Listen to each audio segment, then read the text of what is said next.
AITA for telling my sister not to announce her pregnancy at my wedding because I was going to announce mine, but she did it. My husband and I had been trying for a baby for some time. When we found out about the pregnancy, I was overwhelmed with joy, and my husband was just as ecstatic. It felt like everything in our lives was aligning perfectly. Our wedding was just a few months away, and now we had this incredible little secret between us. We decided we wanted to share the news at our reception, not in a flashy or attention-seeking way, but as a small, intimate moment with our friends and family. The only people who knew in advance were my parents and my maid of honor, who helped me plan when and how we would share it. Then, a few weeks before the wedding, my sister pulled me aside and told me she was pregnant. I was genuinely happy for her. She had been married for about a year, and I knew she and her husband wanted kids, so this was great news. I hugged her, congratulated her, and we had a sweet moment together.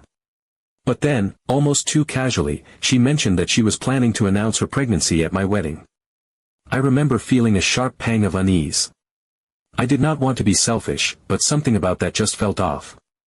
So, as kindly as I could, I asked her to hold off. I explained that I was also pregnant and had been planning to announce it at the wedding reception. I told her that it was important to me because it was not just about sharing the news, it was a culmination of an emotional journey for my husband and me. I asked if she could wait just a little longer so that, for one day, the focus could remain on the wedding itself. She seemed a little annoyed but did not push back much, so I thought she understood. Fast forward to the wedding day. Everything was beautiful. I was beyond happy.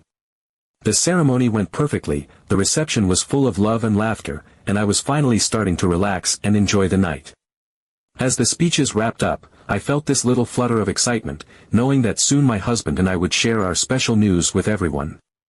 It was going to be a brief moment, just a few words of gratitude and joy, but it meant the world to us. And then my sister stood up. She clinked her glass, and before I even fully processed what was happening, she announced her pregnancy to the entire room. The guests erupted in cheers. People gasped, clapped, ran over to her with hugs and congratulations. My heart dropped. I just stood there, frozen, watching as my wedding reception transformed into her personal baby celebration.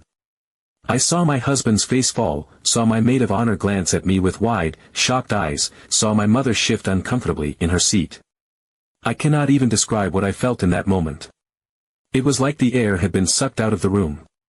I was hurt. I was angry. And I felt small.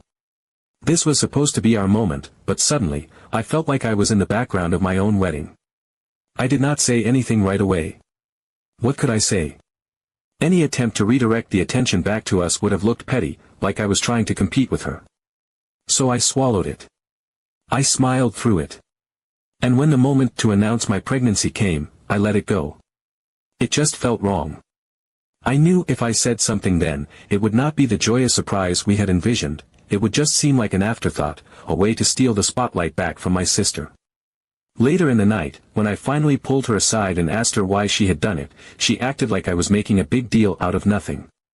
She said she just could not keep it in anymore, that she had been so excited she had to share it. I told her that I felt blindsided, that I had specifically asked her to wait, and she shrugged it off. She said I was being selfish, that I was trying to control when people get to share their happiness. I was floored. Selfish? Was it selfish to want to have one night that was about my husband and me? Was it selfish to ask for just a little consideration after I had already compromised so much? Our parents were not much help. They agreed that she had been out of line but told me to let it go for the sake of family peace. My mom said it was just a bad judgment call on my sister's part, not something worth holding a grudge over. My dad made some comment about how there's plenty of joy to go around, and said I should be happy for her instead of focusing on the negative. But I cannot seem to move on. Every time I think about my wedding, I do not think about the love and joy of that day. I think about how my sister took something from me. I think about how I sat there, biting my tongue, while she soaked in the attention that I had been looking forward to. I think about how she dismissed my feelings like they did not matter. She, on the other hand, acts like nothing happened. She is still going about her life as if she did nothing wrong, still treating me like I am being dramatic for feeling the way I do. She has even joked a few times about how her baby will be born first, as if this is some kind of race. I know that, logically, I cannot change what happened. The moment is gone. But the resentment lingers, and I do not know how to let it go. Part of me wonders if I am truly being unreasonable, like she and my parents suggest. Maybe I should just be happy for her and move on. But another part of me cannot shake the feeling that what she did was deeply unfair, and I do not owe her instant forgiveness just because we are family. So, am I the one in the wrong for not being able to let this go? Update 1. Several weeks had passed since the wedding, and no matter how much I tried to push it aside, the resentment toward my sister refused to fade. It was always there, lurking just beneath the surface like an ember that refused to die out. I could go about my day as if everything was fine, smiling at work, running errands, even laughing with my husband over dinner. But the moment I had a second to myself, the bitterness would creep back in, winding its way through my chest like a slow, unwelcome burn. It was in the quiet moments, when I was lying in bed staring at the ceiling, when I was folding baby clothes I had secretly started collecting, when I was scrolling through my phone and came across wedding photos, that it hit the hardest. I would stare at those pictures, my smile frozen in time, the love and joy so evident in my eyes. But I knew the truth. I knew that just minutes after some of those photos had been taken, everything had shifted. That what should have been my happiest day had been overshadowed by someone who couldn't stand to let me have even a few hours in the spotlight. My stomach would tighten, a familiar knot of anger twisting deep inside me. I had spent months planning my wedding, pouring my heart into every detail, dreaming of the moment I would finally get to share my joy with the people I loved. And then, with a single selfish act, my sister had taken that away from me. She, on the other hand, seemed to exist in a completely different reality, one where she had done nothing wrong. While I was still carrying the weight of that betrayal, she was living her life as if nothing had happened, as if the wedding had been just another party, as if she had not turned my once-in-a-lifetime moment into a celebration of herself. There were no apologies, no acknowledgement of how she had hurt me. Just the same casual messages, the same meaningless small talk, the same expectation that I would simply move on like she had. It was infuriating.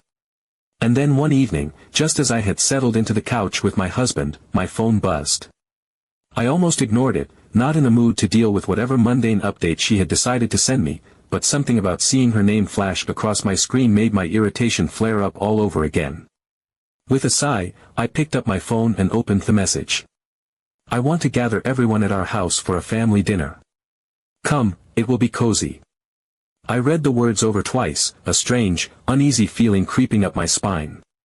There was something overly sweet about the way she had worded it, something that set off alarm bells in my head. It was too friendly, too inviting, too carefully constructed. I could practically hear the syrupy tone she would have used if she had said it in person, the kind of voice that dripped with artificial warmth. This wasn't just a casual family dinner. This was something else. An attempt at, what? Was she trying to smooth things over without actually addressing the issue?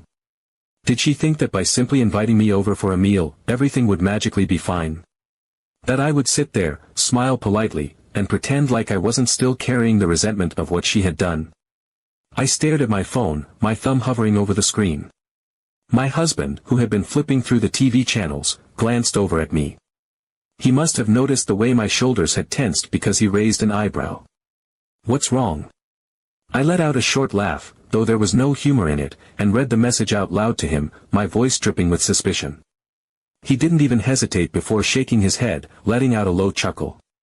You do realize that she just wants to be the center of attention again, right? Of course, he was right. It was obvious. My sister didn't do things without an agenda, and this dinner was no exception. There was no doubt in my mind that she had planned this gathering as another opportunity to bask in the glow of her pregnancy, to soak up the attention and admiration of the family. The more I thought about it, the clearer it became, this wasn't just about a casual meal. This was about her, about making sure everyone was still fawning over her, about ensuring that she remained the focal point of every family interaction. The realization made my blood boil. She had already taken my wedding reception and twisted it into her personal announcement party. She had already turned my joy into her spotlight. And now, she wanted to orchestrate another event where she could do the same thing all over again. The gall of it was almost impressive. For a moment, I considered declining. It would be easy enough to say we were busy, to avoid the whole ordeal entirely. But as I sat there, a different idea began to form. A slow, simmering sense of justice took root in my mind, curling around the bitterness that had been growing for weeks. If my sister had no problem using my special day to her advantage, then perhaps it was only fair that I returned the favor. I was not the kind of person who sought revenge just for the sake of it, but the thought of turning the tables, just a little, was too tempting to ignore. I turned to my husband, a knowing smirk forming on my lips. His eyes narrowed slightly, as if he already had a sense of where my mind was going. She wanted a family dinner. Fine. We would go. But this time, I would not be the one sitting quietly in the background while she took center stage. I replied, "Of course we'll come. Thanks for the invitation." Update 2. The dinner was exactly as expected, unfolding in the usual style of our family gatherings. My mother, as always, was stationed in the kitchen, bustling around with dishes even though she insisted she didn't need any help. She was the kind of person who thrived in controlled chaos, shooing anyone away who tried to assist while simultaneously complaining about how much there was to do. The sounds of clattering plates and the occasional exasperated sigh floated in from the kitchen, providing the familiar background noise of our family meals. My father was in rare form, armed with his usual arsenal of old jokes, the ones we had all heard 1,000 times, the ones that had lost their humor long ago but still made him laugh like they were brand new. He would lean back in his chair, chuckling before he even reached the punchline, looking around the table expectantly, waiting for the laughter that only ever came out of politeness. It was part of the routine, part of the script we had all learned to follow since childhood. And then there was my sister. Sitting at the center of the table like royalty, glowing with satisfaction, reveling in the attention that naturally gravitated toward her. She was leaning back comfortably in her chair, one hand resting on her stomach in that performative way that pregnant women do when they want to make sure no one forgets their condition. She beamed as she spoke, voice animated, soaking in every bit of admiration sent her way. She had positioned herself as the undeniable star of the evening, knowing exactly how to turn every conversation back to herself. Her husband, as always, was mostly silent, playing the role of the indifferent bystander. He was a man who had long since mastered the art of appearing engaged while contributing as little as possible. He nodded when necessary, offered the occasional chuckle at my father's jokes, and otherwise sat with the expression of someone mentally elsewhere. Whether he truly didn't care about my sister's constant need for attention or had just accepted it as an unchangeable part of his life, I couldn't say. But I had seen this dynamic play out time and time again, my sister at the center, basking in her moment, and her husband merely existing beside her. I waited. I didn't rush. The night carried on, filled with the usual rhythm of conversation, with plates being passed and stories being repeated. And, as expected, my sister found ways to turn every topic back to her pregnancy. It was effortless for her. Someone would mention a work update or a funny story from their week, and she would seamlessly redirect it back to the baby. She spoke about how she was already planning the nursery, how she had started thinking about names, how she couldn't wait to experience the joys of motherhood. The room indulged her, nodding along, cooing at her excitement. She thrived in it, glowing under the weight of everyone's focus. And then, the moment came. A natural lull settled over the table, the conversation dying down just enough for my sister to fill the space once again. She was mid-sentence, talking about how much she was looking forward to becoming a mother, about how she imagined her perfect journey into parenthood, when I picked up my glass. I tapped my spoon lightly against the rim. The sound was soft but commanding, enough to instantly pull the attention of everyone in the room. Heads turned. Conversations halted. Even my father, who had been in the middle of reaching for another roll, paused mid-motion. My sister's voice trailed off, her moment of glory suddenly interrupted. I smiled. Not a smug smile, not an overtly pointed one, but a calm, pleasant expression that exuded warmth. I looked around the table, letting the anticipation build just a little before finally speaking. "Oh, sorry to interrupt," I said lightly, making sure to keep my tone casual, as if this were nothing more than a passing thought. I just thought this would be the perfect moment to share the news. Jason and I are also expecting a baby. Silence. And then, as if someone had set off a firework in the middle of the room, the reaction exploded. My mother let out a sharp gasp, her hands flying to her mouth before she let out a shriek of joy. My father immediately clapped his hands together, his booming voice filling the room as he repeated, "Well, would you look at that? Another grandbaby." My aunt, always one for dramatics, actually clapped her hands together like a delighted child, her face beaming. My husband grinned, wrapping his arm around me, pulling me in as if to reinforce the moment. And just like that, the focus shifted. The energy in the room pivoted effortlessly, the attention snapping away from my sister and landing squarely on me. The questions started pouring in, overlapping in their excitement. When are you due? How have you been feeling? Have you thought about names yet? Are you excited? Are you nervous? It was the exact scene that had played out at my wedding reception, but this time, I was the one in the center of it. This time, I was the one being celebrated, the one basking in the outpouring of love and excitement. I allowed myself a brief glance toward my sister. Her face had gone rigid, her previously radiant expression now frozen in something that almost resembled disbelief. Her lips pressed together, her fingers tightening around her fork. She swallowed once, a barely noticeable movement, her eyes darting around the table as if trying to find a way to regain her stolen spotlight. And then, she tried. She forced a laugh, the kind that was just a little too high-pitched, just a little too strained. "Well, but I'm going to give birth first, it's so exciting. I'm already choosing names." It was a desperate attempt, a frantic bid to redirect the focus back to herself. But it didn't work. No one paid attention. No one even acknowledged the words that had left her mouth. The room was too busy, too caught up in the wave of excitement surrounding me. My mother was still gushing, my father was already talking about what kind of grandfather he planned to be, my aunt was asking about baby showers. My husband was squeezing my hand, his eyes filled with pride. The moment was mine. And my sister? She was sitting there, expression unreadable, her shoulders just slightly hunched, her eyes clouded with something she would never admit out loud. Everyone was busy with me. Update 3. After dinner, as the guests began to gather their coats and say their goodbyes, I lingered in the kitchen, rinsing off the last of the plates and letting the satisfaction of the evening settle in. The house still buzzed with the remnants of conversation, laughter spilling in from the living room as my father cracked yet another joke, my mother fussed over leftovers, and my aunt discussed baby names with my husband. The energy in the room was light, warm, filled with the glow of a family still riding the high of unexpected but wonderful news. And yet, even in that warmth, I could feel something else brewing. A sharp, crackling tension. A weight pressing against the edges of the evening, waiting for the right moment to burst. I didn't have to turn around to know she was there. I could sense her before she even stepped into the kitchen, could feel the heat radiating from her fury.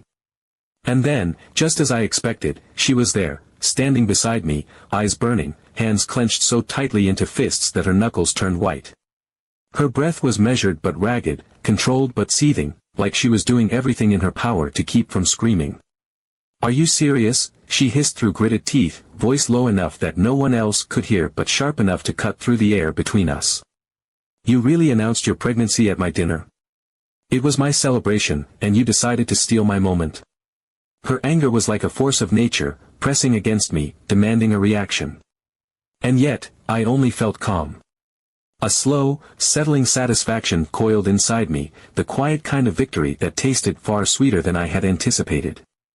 I turned to her, letting my expression shift into something carefully composed, just the right amount of innocence, just the right touch of feigned surprise. "Oh, I'm sorry," I said, my voice light, almost airy. "I just couldn't help myself. I was so excited and wanted to share the joy with my family. Isn't it great that we're going through this together?" Her face darkened instantly, her skin flushing a deep, angry red.